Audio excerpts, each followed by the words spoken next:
اور جب تم نے کہا اے موسیٰ ہم سے تو ایک کھانے پر ہرگز صبر نہ ہوگا، تو آپ اپنے رب سے دعا کیجئے کہ زمین کی اگائی ہوئی چیزیں ہمارے لیے نکالے، کچھ ساگ اور ککڑی اور گیہوں اور مسور اور پیاز۔ فرمایا کیا ادنا چیز کو بہتر کے بدلے مانگتے ہو؟ اچھا مصر یا کسی شہر میں اترو، وہاں تمہیں ملے گا جو تم نے مانگا۔ اور ان پر مقرر کر دی گئی خواری اور ناداری، اور خدا کے غضب میں لوٹے۔ یہ بدلہ تھا اس کا کہ وہ اللہ کی آیتوں کا انکار کرتے اور انبیاء کو ناحق شہید کرتے۔ یہ بدلہ تھا ان کی نافرمانیوں اور حد سے بڑھنے کا۔ بے شک ایمان والے نیز یہودیوں اور نصرانیوں اور ستارہ پرستوں میں سے وہ کہ سچے دل سے اللہ اور پچھلے دن پر ایمان لائیں اور نیک کام کریں، ان کا ثواب ان کے رب کے پاس ہے، اور نہ انہیں کچھ اندیشہ ہو اور نہ کچھ غم۔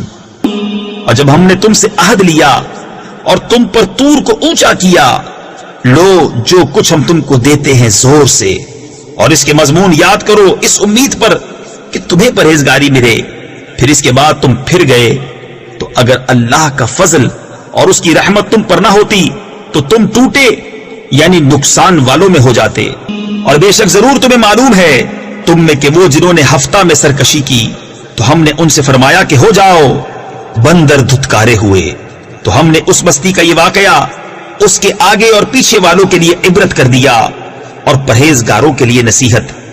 اور جب موسیٰ نے اپنی قوم سے فرمایا خدا تمہیں حکم دیتا ہے کہ ایک گائے ذبح کرو، بولے کہ آپ ہمیں مسخرہ بناتے ہیں۔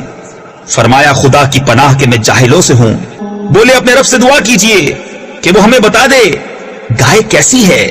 کہا وہ فرماتا ہے کہ وہ ایک گائے ہے، نہ بوڑھی اور نہ اوسر یعنی بچھیا، بلکہ ان دونوں کے بیچ میں، تو کرو جس کا تمہیں حکم ہوتا ہے۔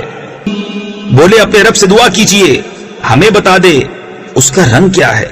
کہا وہ فرماتا ہے وہ ایک پیلی گائے ہے جس کی رنگت ڈہڈہاتی یعنی گہری چمکدار، دیکھنے والوں کو خوشی دیتی۔ بولے اپنے رب سے دعا کیجئے کہ ہمارے لیے صاف بیان کرے وہ گائے کیسی ہے۔